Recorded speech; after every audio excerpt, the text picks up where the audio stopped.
Greetings, YouTube. I wanted to bring you something here for just a short time this evening. Got a bit of a nice surprise today on a Sunday. I had been expecting an order from Amazon later in the coming week, but this morning I was just kind of getting up, stumbling around the house a little bit, about 9:30 here on a Sunday morning, and the doorbell rang. And I thought, oh good, a home invasion. But it wasn't. And turned out it was my delivery from Amazon. Don't you love Amazon? They got it here like a couple days early and brought it to my door at 9:30 on a Sunday morning. And, well, what is this great, fantastic thing that they brought you, T. Mosen? Well, what it was my new Matthews Fabrication adjustable cheek piece for my rifle. And I've been wanting to get one of these for a while, and I finally broke down and ordered it. You can order them right on Amazon from Matthews Fabrication. They've got a website, matthewsfabrication.com, and they make all kinds of stuff there, holsters, magazine pouches. They do a lot of Kydex work. And so this is Kydex, but what's really nice about ordering it from Matthews Fabrication is you have options. You got right-handed, left-handed. In the kit, it comes with of course, the cheek piece. Comes with the knobs that you need, that you'll eventually use to tighten the cheek piece down as you adjust it on your stock. And then you get your choice of the carriage bolts that go with it to fasten it. And you can either get them in black, or you can get them in, get them in the bright. And it's just really nice. They've got, different models that are made exactly for different rifle stocks that you might have, different models of rifles that you might have. As I said, they got them for right and left-handed, and they've got some specialty models. And so when I unboxed this thing, I thought, I was very pleased, and I thought, I should have put that on, on the channel, had an unboxing. So, but what I did was I actually went ahead. I've already pretty much got it ready to install, and I've left out all the fun parts, the drilling and everything, and the dremeling. There wasn't any dremeling this time, but there might be. But anyway, so let's talk about what we're doing here. This is my old, and it is getting old, my Remington 700 left-handed 30-06 that I've had for, well over 25 years. My daughter's 30 now, and yeah, I've had this since she was wee little. I believe I looked some time ago, I looked the serial number up on this on the internets there, and it said this was like manufactured in the early 90s. So that's probably about when I bought it. Bought it here locally from the LGS at the time. It was in town.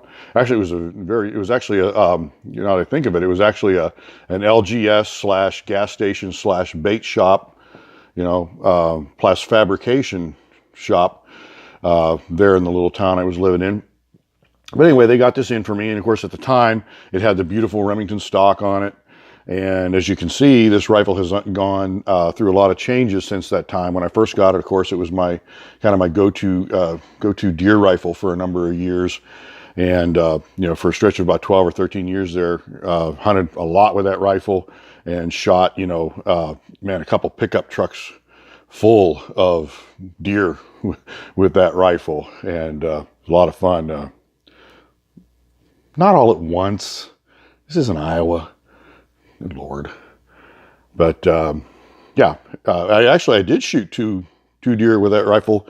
Two deer at once on the same jump. Late antlerless season, had 2 tags. Mighty fine piece of shooting, I'll tell you what. Pretty as a picture. But anyway, so this rifle, as I say, started out as my deer rifle. Back in those days, it had the regular wood stock on it, had the floor plate, had a nice little Weaver at one time, or Tasco at another time, and then at another time it had a Nikon scope on there. And they were all just standard hunting rifles. I think the most they ever were was 3x9, and so as time has gone on, I kind of got away from hunting with the 30-06 and got into hunting more with the muzzleloader rifle for one reason or another. And so this rifle kind of sat for quite a while in my gun safe, and then when the precision sniper rifle craze took over, I thought, that rifle would be fun to play with, because it always was a nice, accurate rifle, and Never shot deer at any tremendous distance with it, but I do remember shooting a coyote at over 300 yards with it one time. And I used to shoot targets, with it all the time, out to 400 and 500 yards. And of course, 30-06 is perfectly capable of doing all of that, especially in a Remington 700 with a scope on it. I'd be able to shoot it even quite a bit further than that. But anyway, a number of years ago, this rifle started the transformation into a precision sniper rifle. So just to look at it real quick, you can see we've got the aftermarket fancy schmancy H&S precision fiberglass stock on there. We've got the Magpul bottom metal, which enables me to run magazines. You got to have magazines if you're going to be a precision rifle shooter, right? Yeah, so it runs magazines, and Magpul did a great job with that bottom metal. That's if you're considering bottom metal, and you know what bottom metal costs, right? If you've ever shopped for real bottom metal for a Remington 700, it costs nearly darn near as much for the rifle. And you could buy, and then you got to spend that much again to get the bottom metal. Well, go price that Magpul bottom metal sometime. I'm not going to tell you what the price is, but you'll be pleasantly surprised. And it's really well made. I mean, it dropped right into that H&S precision stock. Thank God I am a gunsmith and I do have a Dremel tool, because then at one point I did have to Dremel a little bit of material out on the inside of that magazine well area, but not very much. And it pretty much just dropped right in real nice. And then so we got the mag well, we got the stock, we've got the scope. It's a nice Vortex scope. It's still an MOA scope, but it is a precision rifle type scope. It's got the exposed turrets, which I really come to like and enjoy playing with. It is a 30 millimeter tube on this one. It sits on a 20 MOA rail, which I'm going to go slow here for you folks in Iowa. A 20 MOA rail is used to mount your scope on these rifles that folks want to shoot long distance, because it raises your scope up 20 MOA, okay? It gives you an extra elevation built into your scope and the mounts right off the bat, to the point where to shoot 100 yard zero with your scope, and this rifle, the way it's mounted, you actually have to dial down most of the way of that 20 MOA, at least I did on this rifle, with this scope, to get down to 100 yard zero. And if you just stop thinking about that for a minute, you just kind of go, that doesn't make any darn sense at all. Why would you want to do that? But then when you think about it, you've just dialed down, taken all those clicks down in your scope to get 100 yard zero. So what you've got then, to shoot longer distances, you need to raise your elevation, your clicks up anyway. And so what the 20 MOA rail gives you is it buys you 20 MOA, the 20 MOA that you had to click down to get to 100 yards, and then at longer distance than everything else you're clicking up to. So you've got that 20 extra that you click back up to get down range 300, 400, 500 yards or whatever. And so now you're back to just what your original zero would have been if you didn't have the 20 MOA rail, and now you've got all the original upward elevation adjustment in the scope that was originally built into it. So you're good to go. This rifle's in this scope combination, it's got plenty of elevation in it out there to get me somewhat past 1,000 yards. And this isn't even a really fancy dancy Vortex scope. It's a nice one, but it's just like I think this is a 44 millimeter. It's just a 4x16. It's nothing like what's out there. And but it does look pretty cool though, because as you notice here, it actually has a 4-inch sunshade on it that came with the scope. So it looks like, this is an all fired, high tech, very expensive scope, when actually it's not all that expensive. It's the most I ever spent on a scope. But anyway, and then of course I got the bipod on the front now hooked up on there, and all those things you have to have, to get into precision rifle shooting. And that's all great. And that's all fantastic, and all those things work fabulous and do their job. The only thing is, though, once you put that scope on there, you got it a little higher rail, a little higher mounts. It's sitting on that rail, which is 20 minutes elevation, and all of a sudden you can look and you can see it right here. That scope, where that scope is, where you have to look in that scope, is way above the comb on this rifle stock. And yeah, I know you can get all those fancy target scopes and sniper scopes, or excuse me, target stocks and sniper stocks and all that stuff that have different adjustable comb deals there. And, you know, you can adjust that extra elevation that you need to get your cheek weld up to where it needs to be to get your eye right behind that scope where it needs to be. But that's not the case with this particular stock, because I didn't want to buy one of those big heavy target stocks. I kind of thought at the time maybe this rifle might possibly, you know, still revert to be a hunting rig once in a while, and it still may. But that leaves me with a standard classic hunting stock with the comb being way too low. And that's where this comes in. It's an adjustable cheek piece, which now gives me the ability to be able to adjust that height of that comb back there and give me the extra you know, adjustment, the extra height in the comb of that stock, for especially when you're trying to shoot prone and some of those other, you know, some odd positions and whatnot. And then it gives you the ability at times you may need to actually, you know, unscrew it and slap it down flat to almost the regular height of that, you know, original factory stock for certain shooting, you know, even as it is right now. So it just gives you the adjustability. What I had done was to have taken, like I've done a million times on a million different shotguns and rifles, and build up the comb there. You know, you kind of start with some moleskin, like that you buy, you know, Dr. Scholl's moleskin that you buy in the foot care area of the Walmart. And then, you know, it was on there also with some of that really cool camouflage sticky tape that everybody puts on everything. Yeah, it's what's on this scope. Yeah, right, exactly. It's what's on this scope. That's why it looks so cool. And, but anyway, it was built up with that. And I think I actually finished it off with some Gorilla tape. And I had it all built up here, at least as high as that Sharpie, you know, along the top of that stock, so that I had to, you know, my cheek weld was now up here. It was getting my eye more directly behind the scope where it needed to be. And that was great, except for a couple things.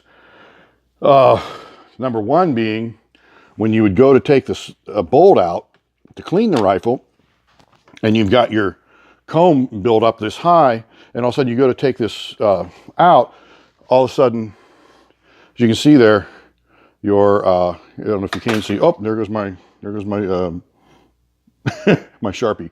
But anyway, the bolt was running into the top of that comb that I had built up, and it made it hard to get the bolt out. And so I had to actually go and cut and, you know, whittle on the beautiful elevated stock that I just made to get it so that I could get the bolt out, so that I could properly clean the rifle from the breech, you know, with the cleaning rod the way God intended. And then the other thing that it did was, even once you got the stock out and you've got your rod guide in here, your cleaning rod guide, and you're trying to run a cleaning rod guide in there with your cleaning rod, what's happening is well, this wouldn't be the cleaning rod I would use, but just for sake of demonstration, the cleaning rod is trying to go up in here, and unfortunately it's running in now. It's much longer than that, and it's running into that elevated stock. So it's, you know, it's flexing over and around, and, you know, that elevated stock comb, and you can't clean the rifle properly. It's a hassle because there isn't room for the cleaning rod to clear the top of the comb and get up into the cleaning rod guide and properly clean the rifle.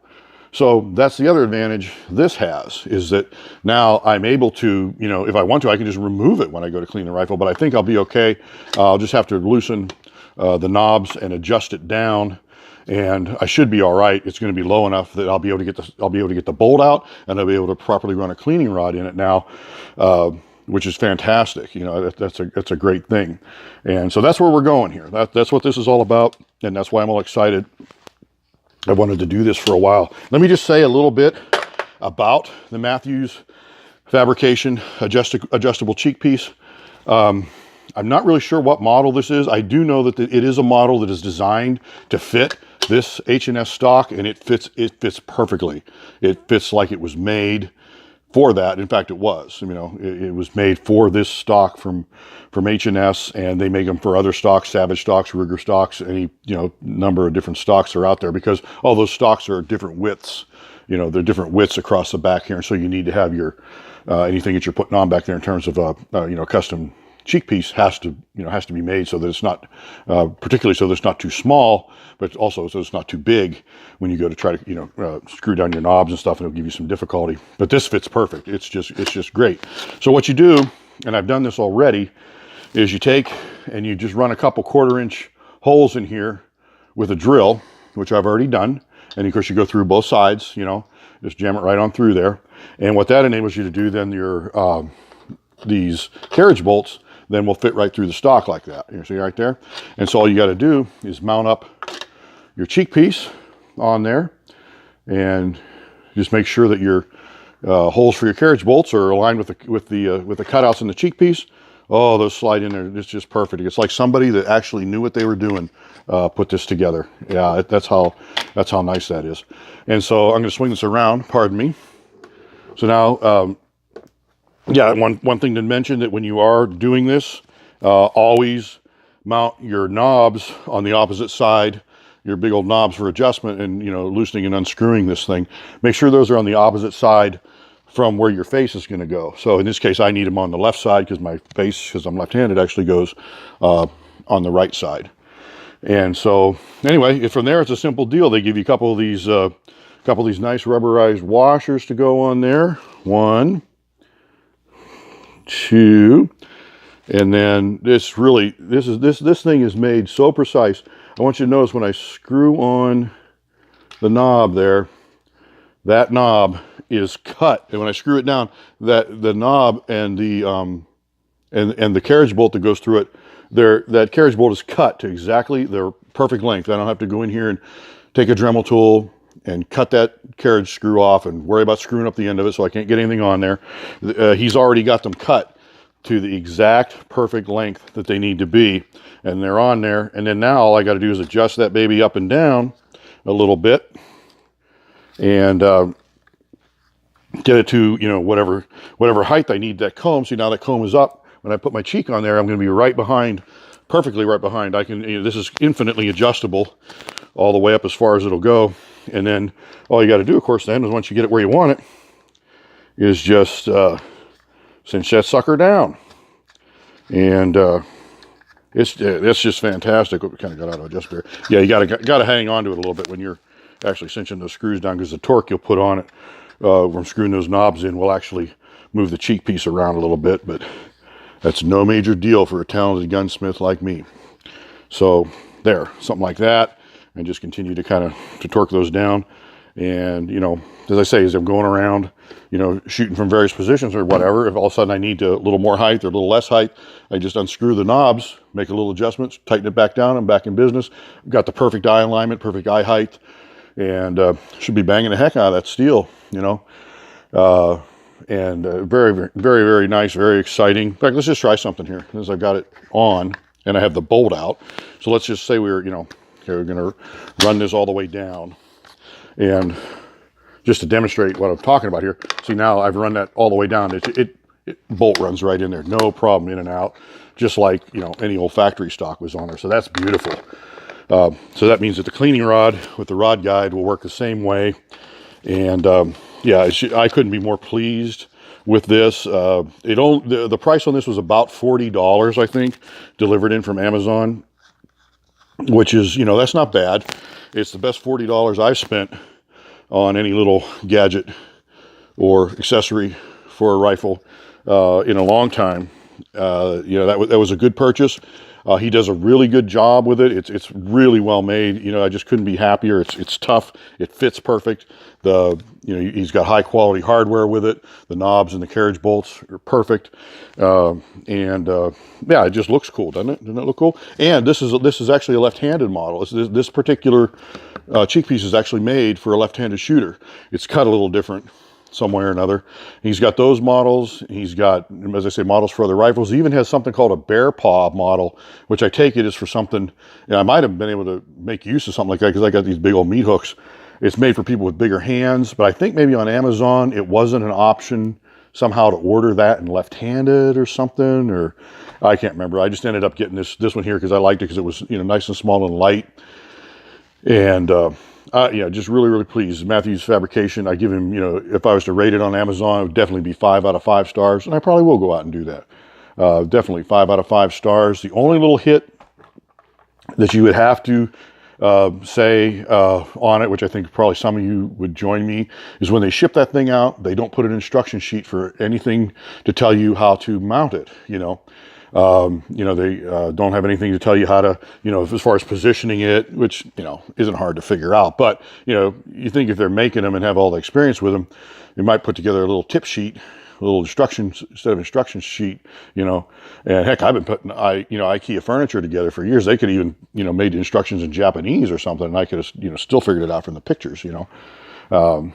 And so they don't include anything like that. You open it up and it's all there. It's packaged beautifully, and you get it out, and, you know, everything fit right together. But what they do is they include a little card with the packaging that says, hey, go to our website, and they have videos on the website, you know, on YouTube, whatever, that actually demonstrate, and they're great. And the videos are perfectly clear, you know, give you exact instructions, great little videos, you know, not as good as this one, but, you know, pretty darn good.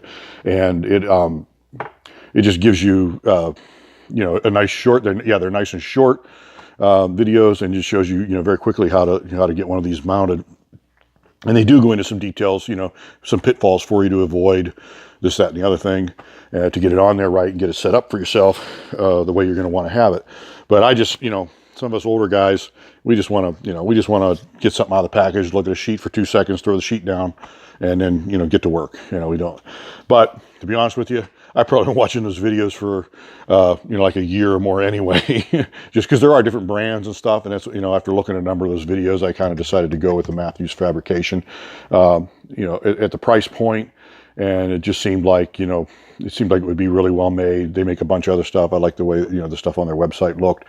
They had lots of good reviews and stuff. And as I say, I'll probably give them another one because, yeah, it turned out really fantastic. And so I can't wait. We'll get a video put together. I'll take this out to the range and, you know, kind of demonstrate what I'm talking about, you know, and maybe we'll smack some seal and see if we can get, you know, get some gongs clanking around on video. That'd be a lot of fun one of these days soon. So, yeah, it just turned out to be a great Sunday. I spent the better part of Sunday with my daughter, hanging out, traveling around.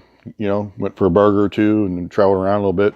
You know, just doing what we like to do, which is mostly just drive around the vehicle until we're half lost because we talk too much. Can you imagine that? And then, you know, and then later on we went someplace else and, you know, got an ice cream cone for dessert or something.